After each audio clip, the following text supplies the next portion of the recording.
jóvenes es un género de la oratoria sagrada, pero creo también que hablar de la educación que involucra a los jóvenes y la economía debe de pertenecer con todo respeto a un género de la oratoria sagrada. Con la venia del jurado calificado, compañeros participantes, público que me escucha, presidente, mi tema a defender: economía y educación. Para comenzar a hablar de este tema tendríamos que dividir de forma pertinente lo que es educación y lo que es economía.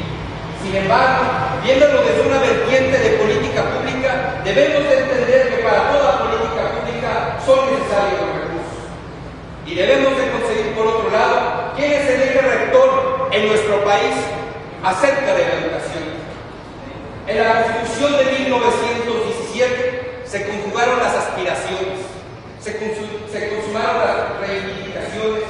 pero también los anhelos en un artículo tercero constitucional donde se rectificaba la educación libre y gratuita que sería otorgada por el Estado. Fue en el año de 1921 donde, de la mano de aquel pensador de la raza de bronce y de la raza cósmica, José Vasconcelos, en el año de 1921, funda la Secretaría de Educación Pública. Y fue después, de la mano de grandes hombres como Jaime Torres Bodet, como Moisés Sáenz, que se crea la institucionalización de los libros de texto gratuitos, que, como lo afirmaría Justo Sierra, se entregaron y se derramaron con las gotas de sangre de los hermanos mexicanos, que se encontraban ahí escritos los jóvenes que salían con una corona de luz, que con el gorjeo de sus gargantas reclamaban la historia mexicana y una reivindicación histórica en la que necesitaba de una vez por todas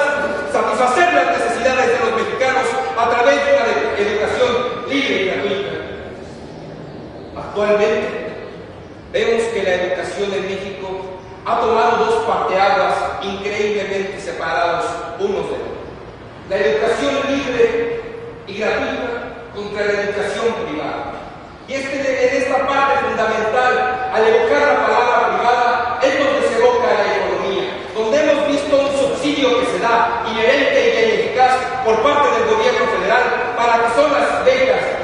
de iniciativa privada a través de las preparatorias y de las universidades que ni siquiera logran satisfacer ese rubro. Por otro lado, vemos la educación pública que, si bien se invierte alrededor del 5% del Producto Interno Bruto, a pesar de que algunas personas digan que la falta de inversión es lo que afecta a México, 4%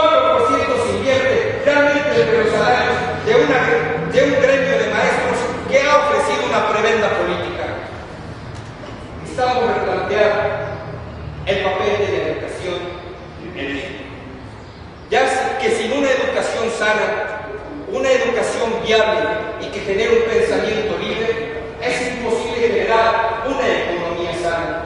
Si bien atendemos que la economía es el eje rector de la eficiencia de los recursos públicos, es la educación el ente que logrará que los individuos generen un pensamiento libre y generen un pensamiento que realmente impulse a nuestra economía nacional. Tenemos actualmente mano de obra descalificada para este parque que se llama la industrialización global. Y también hace falta la participación de los ciudadanos, porque sí, exigimos escuelas con internet, pero con la cara de vergüenza por nuestro medio libro al año. Porque sí, exigimos que se aumente el presupuesto, pero invertimos 0.5% en infraestructura. Porque sí, exigimos de una vez por todas que se creen más instituciones de escuelas públicas, pero nos damos cuenta que adolescentes y jóvenes no se interesan por el campo de la investigación, porque necesitamos entonces que la educación sea el eje rector, invirtiendo de una forma sana, correcta,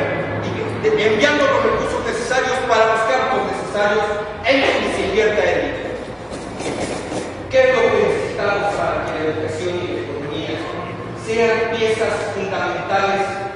en el eje de desarrollo nacional que tanto hemos mencionado los economistas aquí? Es inviable mencionar, y quizás incorrecto, decir que los recursos públicos deben ir enfocados en su totalidad a las universidades. Propongo, sin embargo, que la raíz es donde se debe de invertir realmente dinero. Uruguay ha representado una política pública donde a cada niño se le ha entregado una computadora. Y no estamos hablando de costosas inversiones de una laptop de más de 5,000 pesos, sino de equipos tecnológicos llamados netbooks, donde se pueden comprar a partir de 1,500 pesos. Sin embargo, es aquí donde tiene que ver el eje fundamental de la economía, ya que necesitamos una clara inversión de impuestos públicos para generar una computadora para cada uno de los 12 millones que tenemos de niños. Es decir, de 0 a 5 años se le están abriendo la puerta de lo que es Internet y claramente estaríamos entrando totalmente hacia ese mundo de la globalización, pero de una forma responsable llamada mundialización, donde se encarguen cada uno de los entes de los valores culturales, sociales y políticos de los individuos para representar realmente nuestra nación sin abandonar nuestras raíces nacionales y apuntalando a la integración de la economía nacional. Si bien es necesario enmarcar cuál es el camino que debe de tomar México en el mundo globalizado. Muchas veces se nos critica y se nos hace la comparación con el BRIC, que se encuentra sin la E de México. Pero recordemos que el BRIC fue una propaganda política por el jefe de la tesorería de Estados Unidos que ha hecho crecer la marca de los países Brasil, Rusia e India y China. México es México.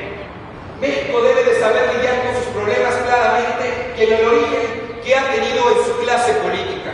Hay clase política que se ha preocupado por las necesidades de sus ciudadanos, pero hay otra clase política que ha malversado lo que es el poder, conformándose en diferentes sindicatos. Necesitamos, y en el discurso político y frente a nuestras autoridades se ha repetido una y otra vez la palabra calidad, debemos de replantearnos en nuestro pensamiento qué significa la palabra calidad. La palabra calidad significa exigencia, significa cualidad, representatividad de algo, de alguien ante todos nosotros. Estamos entonces generando una educación de calidad que no se encuentra reprobada en el índice de la OCDE. Nos encontramos en último lugar y sería realmente quizás políticamente incorrecto, pero me encuentro en esa necesidad de decir que es mediocre aceptarlo, que no nos encontramos en último lugar. Necesitamos aceptar que nos encontramos en este lugar y empezar a generar el parteaguas que genere esa generación, que genere esa clase política, esa clase de ciudadanos y esa clase de estudiantes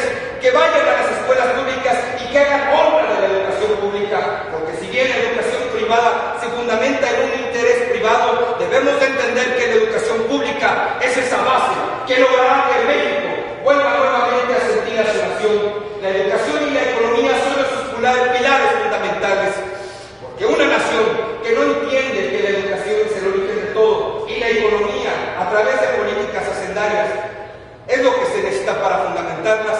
estará destinado al fracaso político, estará destinado al fracaso social, al fracaso